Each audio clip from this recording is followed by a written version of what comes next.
2026 বিধানসভা নিৰ্বাচনৰ পূৰ্বে 6 জনগোষ্ঠীৰ জনজাতিকৰণ নহয় আৰু হোৱাৰ আশাও ক্ষীণ।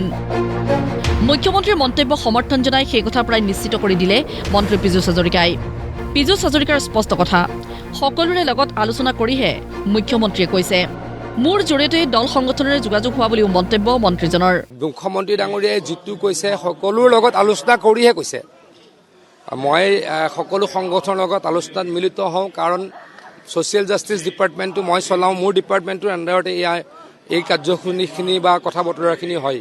গতিকে সকলোৰে লগত মই সঘন যোগাযোগত থাকোঁ।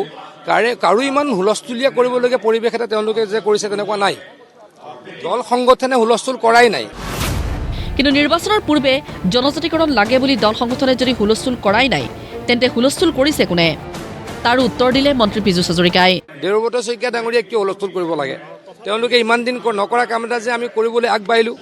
বিধানসভাত তেওঁলোকে বাৰে বাৰে কৈছিলে, ৰেকৰ্ড আছে বিধানসভাত, ভৰত নৰহ ডাঙৰীয়াৰ ৰেকৰ্ড আছে, তৰুণ গগৈ ডাঙৰীয়াৰ ৰেকৰ্ড আছে, টংক বাহাদুৰ ৰয় ডাঙৰীয়াৰ স্পীকাৰ কাৰ্যকালৰ ৰেকৰ্ড আছে। তেওঁলোকে বাৰে বাৰে কৈছিল যে আমি যদি এখেতলোকক 6 জনগোষ্ঠীক ট্ৰাইবেল দি দিওঁ, পুৰণা এক্সিষ্টিং ট্ৰাইবেলবিলাকৰ কষ্ট হ'ব। গতিকে তেওঁলোকে খনা পিটিকা কৰি গোল মোটল কৰি বস্তুটো ৰাখি থৈছিল। আমি সিদ্ধান্ত লৈছোঁ, গতিকে সকলোৱে আদৰণি জনাইছে। পৰ্যায়ক্ৰমে কৰিম বুলি সকলোৱে জানে। আকৌ কৈছোঁ, যিসকলে ডিমাণ্ড কৰি আছে তেওঁলোকে আজিলৈকে হুলস্থুল কৰা নাই। দেৱব্ৰত শইকীয়া ডাঙৰীয়াই কিয় ইমান হুলস্থুল কৰিছে? এইটো ৰাজনীতি আছে, ৰাজনীতি নকৰিলে ভাল হয়। শেহতীয়াকৈ এক RTIৰ উত্তৰত কেন্দ্ৰীয় জনজাতি মন্ত্ৰালয়ে জনাইছে যে কেন্দ্ৰই 6 জনগোষ্ঠীৰ জনজাতিকৰণক লৈ ৰাজ্য চৰকাৰৰ পৰা পোৱা নাই প্ৰস্তাৱ। আনকি মন্ত্ৰীগোটৰ প্ৰতিবেদনো পোৱা নাই এতিয়ালৈকে, আৰু কেতিয়ালৈ পাব তাৰো কোনো নিশ্চয়তা নাই। তেন্তে 2026 নিৰ্বাচনৰ পূৰ্বে ললিপপহে দিলে নেকি 6 জনগোষ্ঠীক? বিষয়টোক লৈ তীব্ৰ প্ৰতিক্ৰিয়া অসম জাতীয় পৰিষদৰ।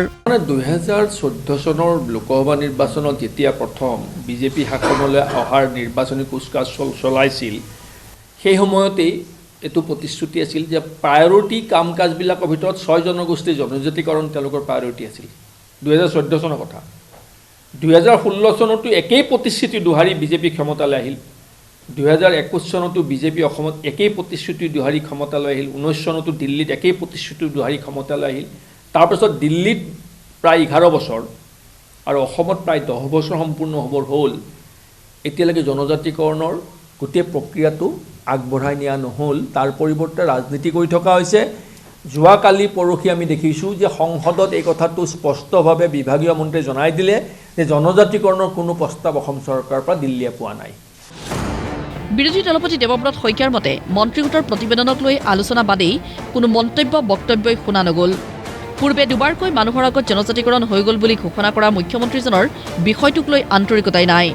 অভিযোগ দেৱব্ৰত শইকীয়াৰ। আমাক কোনো ধৰণৰ বক্তব্য আলোচনা তাৰ ওপৰত বিতং কথা পাতিবলৈ সুযোগ নিদিয়াকৈ সদনৰ অধিৱেশন স্থগিত কৰা হ'ল।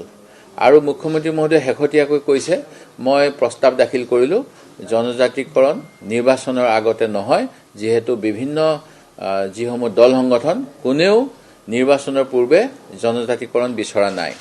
মই অন্য দল সংগঠনৰ কথা নাজানো, কিন্তু মুখ্যমন্ত্ৰী মহোদয় আপোনালোকৰ হাতত থকা পুৰণা আৰ্কাইভছৰ ৰিলবিলাক চালে, ৰেকৰ্ডবিলাক চালে দেখিব, এই আমাৰ মুখ্যমন্ত্ৰী মহোদয়ে 2019 চন 21 চনৰ নিৰ্বাচনৰ পূৰ্বে জনজাতিকৰণ হৈ গ'ল বুলি অসমৰ ৰাইজক ঘোষণা কৰিছিল ৰাজহুৱাকৈ, যেতিয়া ৰাজ্যসভা আৰু লোকসভাত 2019 চনৰ ডিচেম্বৰ মাহত বিল উত্থাপন কৰা হৈছিল সেই সময়ত। আৰু তাৰ পৰৱৰ্তী আজি 19 চনৰ পৰা আমি 26 চন পালোহি, প্ৰায় 7 বছৰ বা 6 বছৰ সেই দিশত বিশেষ আগবঢ়া নহ'ল। 2014 পৰা বাৰে বাৰে জনজাতিকৰণৰ ললিপপ দিলে কেন্দ্ৰ আৰু ৰাজ্য চৰকাৰে। নিৰ্বাচনৰ পূৰ্বে জনজাতিকৰণৰ আন উপায় নাই নেকি? দেৱব্ৰত শইকীয়াৰ মতে মুখ্যমন্ত্ৰীয়ে ইচ্ছা কৰিলে নিৰ্বাচনৰ পূৰ্বেই 6 জনগোষ্ঠীৰ দাবী পূৰণ কৰিব পাৰে। যেনেকৈ 1996 চনত আইন হোৱাৰ প্ৰাক মুহূৰ্তত অধিসূচনাযোগে কৰা হৈছিল, ভাৰত চৰকাৰে অধিসূচনা জাৰি কৰি তাৎক্ষণিকভাৱে 6 জনগোষ্ঠীক জনজাতিকৰণ কৰিব পাৰে।